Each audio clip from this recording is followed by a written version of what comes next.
te répond, mais il n'y a rien d'humain en face de toi. Ok. Plus tu regardes, plus la réception, l'hôtel en lui-même se déconstruit un petit peu, s'effondre sur lui-même, de manière calme et presque, encore une fois, en apesanteur. Tu vois ce qui se passe, ça te parle de manière rassurée. Tu vois juste Arthur qui disparaît dans la lumière au loin. Et du Toi, coup, t'es en face de ça. je suis en face, je fais je rentre de séjour, je vais récupérer mes clés, il faut que je rentre chez moi. Dans un brouhaha un peu incompréhensible, ça te répond et tu entends des bruits un peu métalliques à ce moment-là. De plus en plus, tu ressonges à l'image de la montre à gousset, de ce que tu as vécu avant, etc. Ça te perturbe de plus en plus. Tu regardes l'hôtel, tu essaies de te recentrer sur les peu d'éléments concrets que tu as. Et plus tu regardes, plus tout se déconstruit, plus la lumière en face de toi te paraît artificielle, plus tu as l'impression de même pas reconnaître la forme, la silhouette de Arthur qui disparaît. Ouais. Tu le regardes une dernière fois avant vraiment que la lumière soit trop intense. Tu as l'impression qu'il est difforme, comme presque gluant, qui se sépare en plusieurs morceaux. Il s'éparpille dans la lumière. Plus tu le regardes, plus la vision te terrifie, plus l'hôtel autour de toi devient un peu semblable. Tombé pas en lambeaux, mais en gouttes au fur et à mesure. Tu regardes autour de toi, il n'y a rien de concret à part la voix que tu entends à la réception. Tu deviens de plus en plus terrifié par ce qui se passe. Ok. Fais-moi un jet de constitution. Toi, tu cours, t'as réussi ? Oui. T'as réussi. 33. Tu tombes dans la lumière, réussi aussi ? Ouais. Ok. Tu cours dans la lumière et t'as l'impression d'une chute libre qui dure quelques instants. T'arrives pas à le calculer vraiment. Petit moment de liberté avant que vraiment, noir total, tout l'hôtel derrière toi disparaît. Et tu te retrouves assis. Tu sais pas sur quoi. Quelque part. On est là pour l'instant. Tu peux essayer de comprendre ta pièce pour l'instant. Tu sais juste que t'es quelque part où ça te fait du bien. Ok. Toi, de ton côté, la réception. Oui, bien sûr, on a ce qu'il vous faut. C'est les seules choses concrètes que tu entends. Est-ce que je suis encore terrifié ou ça va mieux? Je me sens mieux apaisé, prêt à... Pas du tout. Juste que tu vois que l'effondrement qui se passe ne te concerne pas. Ouais, ça me... La réception devient la seule chose concrète que tu comprends. Dans un vide total autour de toi. Tu attends patiemment que l'entité, la réception en elle-même te réponde. Plus ton corps commence à s'affaisser. Tu es presque plié de douleur sur toi-même. Tu es en train de réfléchir à toutes les choses auxquelles tu peux te rattacher. Tu durcifies de plus en plus. Donc tu es littéralement voûté sur la réception. Une plaque métallique tombe à plat sur la réception. T'arrives pas trop à capter au début que c'est vraiment une plaque ou quoi que ce soit, c'est plus un bruit qu'autre chose. Et quand tu la regardes, elle se sépare en plusieurs morceaux, des formes distinctes qui fusionnent un peu avec le bois de la réception en elle-même. Fais-moi un jet de perception encore. Réussi toi? J'ai perdu un... T'as fait lancer? Ah non. Oh, c'est raté. Peu importe ce que c'est raté. T'es assis, t'as une sensation de chaleur, d'accomplissement et t'entends un bruit de foule assez immense autour de toi. Une lumière pareille, assez naturelle, qui commence à éclairer là où tu es. À la fois, tout ça t'angoisse parce qu'il y a beaucoup de brouhaha et en même temps, t'as l'impression que c'est positif tout ce qui se passe. Donc, t'arrives à te relever de ta chaise, ça devient de plus en plus fort, de plus en plus fort, de plus en plus fort. T'es perdu par ce qui se passe, à la fois content et à la fois très terrorisé par la foule ambiante autour de toi. Et donc, t'essaies de marcher en titubant comme ça. Et plus t'avances, plus tu découvres ce qui se passe. Refais-moi un dernier jeu de perception. J'ai raté 44. Tu regardes comme ça.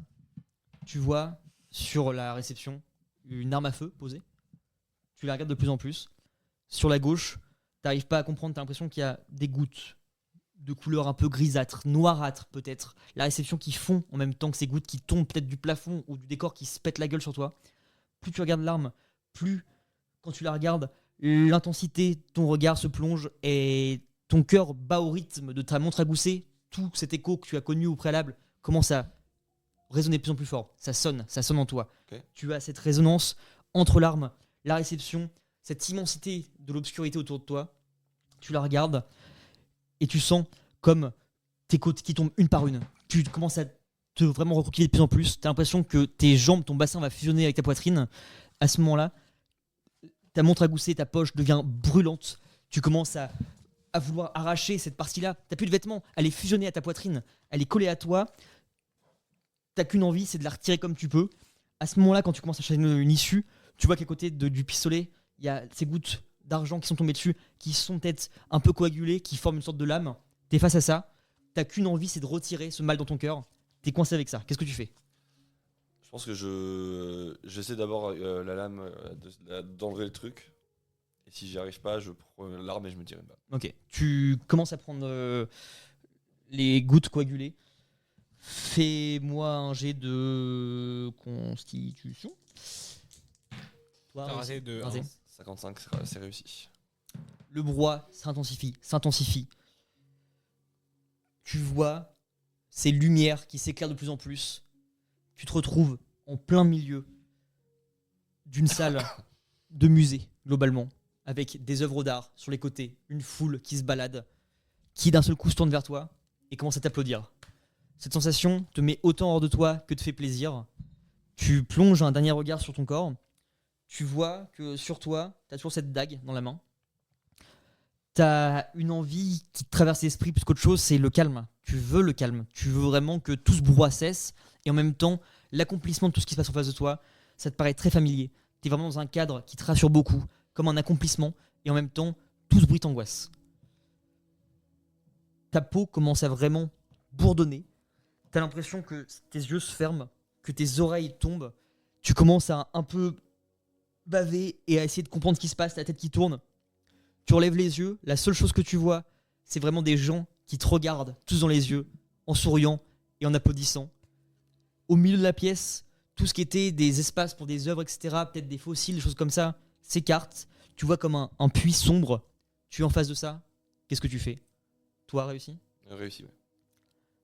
Tu arrives à prendre ces morceaux coagulés, grisâtres. Ça forme comme une lame. Plus tu la regardes, plus c'est la lame la plus aiguisée que tu as jamais vue de ta vie. Ok. Qu'est-ce que tu en fais? J'essaie d'inciser le truc pour essayer d'enlever ce qui me gêne. Tu commences à planter doucement. Ouais. Bizarrement, t'as pas si mal que ça. Tu le plantes, ça rentre facilement. Aucune douleur, aucune libération non plus de ce que t'avais, cette brûlure. Ça sort de toi. T'arrives à extraire un morceau que t'arrives pas à décrire. Ça n'a pas de forme particulière. T'arrives même pas à comprendre la matière. C'est à la fois mouvant et à la fois absorbant, profond, et en même temps aucune lumière n'est réfléchie dessus. Tu vois une sorte de forme dans ta main. Bizarrement, ça fait plus partie de toi, mais la douleur maintenant est dans ta main, présente, en extérieur de toi, et tu es omnubilé par ce qui se passe. Ok. Tu vois cette forme-là, tu arrives à comprendre qu'elle peut plus ou moins s'ouvrir. Qu'est-ce que tu fais? Bah, je l'ouvre. Du coup. Je cherche à l'ouvrir. T'as cette boule-là, ça résiste un petit peu, t'as la lame, tu peux un peu Ouais, je fais levier du coup. gratiner comme ça dedans pour l'ouvrir. Au moment où tu l'ouvres, t'as comme un bruit de glace qui se casse, un écho où la réception finit par fondre d'elle-même. Les derniers morceaux qui tombaient autour de toi tombent sur la réception, la font s'écrouler. Tu vois le pistolet qui tombe, la réception dans le vide, le bois qui finit par fusionner avec ces morceaux noirâtres, grisâtres qui tombent dessus et qui tombent au sol. Tu te retrouves quasiment dans le noir intense. T'es avec cette forme-là, mouvante dans les mains, tu commences à la regarder. Toi de ton côté, J'ai pas de sortie du tout. t'arrives pas à la voir. Toi, tu n'es même pas capable de comprendre d'où tu viens, sûrement du haut. Et en face, tu as une marée humaine. Elle est en face de moi. Et, On arc le cercle. Ah oui, et derrière moi, il n'y a rien. Sûrement un mur. Directement derrière moi. Ouais. J'arrive. Ou du vide. De quoi? Ou du vide. J'ai rien pour me planquer, un truc, une table, je sais pas. La seule chose que tu arrives à comprendre, c'est que tu es enfermé dans cette foule. Ouais. Je mets la main sur ma dague et je ferme les yeux, je fonce tout droit en essayant de pousser tout le monde. Tu sais qu'en face, c'est l'espèce de zone d'ombre que tu n'as pas réussi à capter. Tu as des gens autour de toi, mais au milieu, c'est grosso modo un trou. Je fonce vers le trou. Tu pars en courant. Fais-moi un dernier jet d'éducation. Toutes ces choses-là, plus tu essaies d'étirer la forme, plus tu as l'impression qu'elle s'agrandit, plus elle fusionne avec tes mains, plus la douleur est même pas localisée dans cet objet-là, mais mentale. Plus tu la regardes, plus tu te sens sortir de ton corps et observer la scène de l'extérieur, puis de l'extérieur, puis de l'extérieur, revenir dans le bureau, revenir à l'hôtel, revenir sur la plage, revivre étape par étape des moments. T'es en pleine mer, t'es à la guerre, t'es dans l'extérieur, puis plus rien. Tu te retrouves juste seul, toi, assis, dans un univers assez concret, du bois un peu partout, des grincements de bois. T'ouvres cet objet, cette chose qui te fuse nos mains, et tu regardes dans tes mains, et tu découvres plusieurs formes que tu as du mal à assimiler. Plus tu te plonges dedans, plus la tristesse t'envahit, plus tu regardes tes mains avant ce qu'elles représentent, tu as l'impression qu'elles s'égratignent, qu'elles saignent de plus en plus. Tu commences à avoir des larmes qui coulent, tu n'arrives pas à comprendre si c'est des larmes ou cette texture marron, noirâtre que tu as vue partout avant, du sang, tu commences à bouillonner. Tu assimiles sur tes mains ces motifs qui sont gravés, des spirales à gauche à droite, des silhouettes. Tu vois de plus en plus ces silhouettes bouger, comme si c'était des diaporamas, des choses comme ça. Tu reconnais Morgane peut-être, Arthur au début. Un Polaroid, des photos de vacances peut-être, comme si vous étiez partis déjà plusieurs fois avant, peut-être que vous avez vécu au préalable.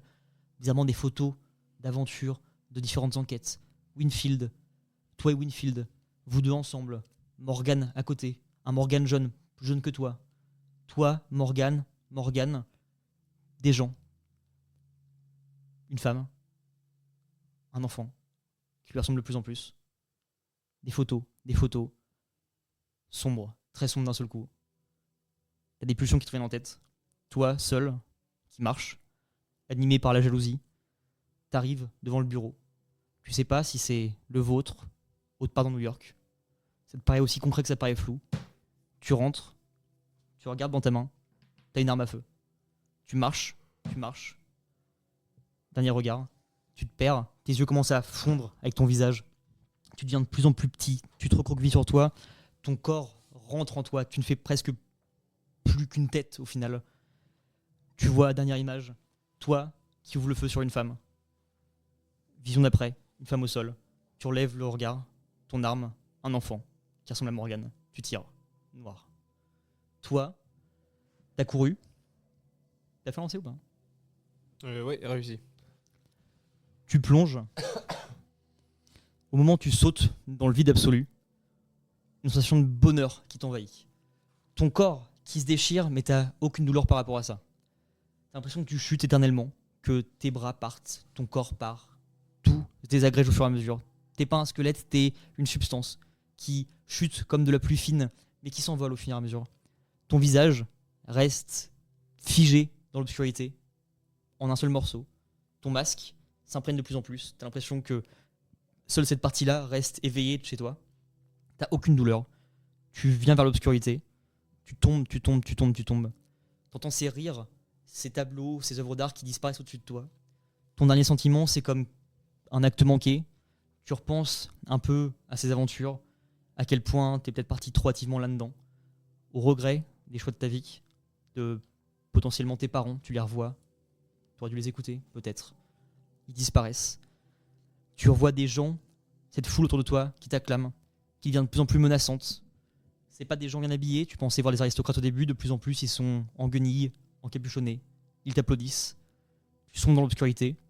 Tu tombes dans une sorte de flaque gluante qui t'envahit. Et tu sombres avant de t'éteindre dedans. Dernière image que tu as, c'est l'entité, une immense vague, comme celle que tu aurais pu apercevoir sur le phare, qui t'engloutit, qui s'arrête. On s'arrête là.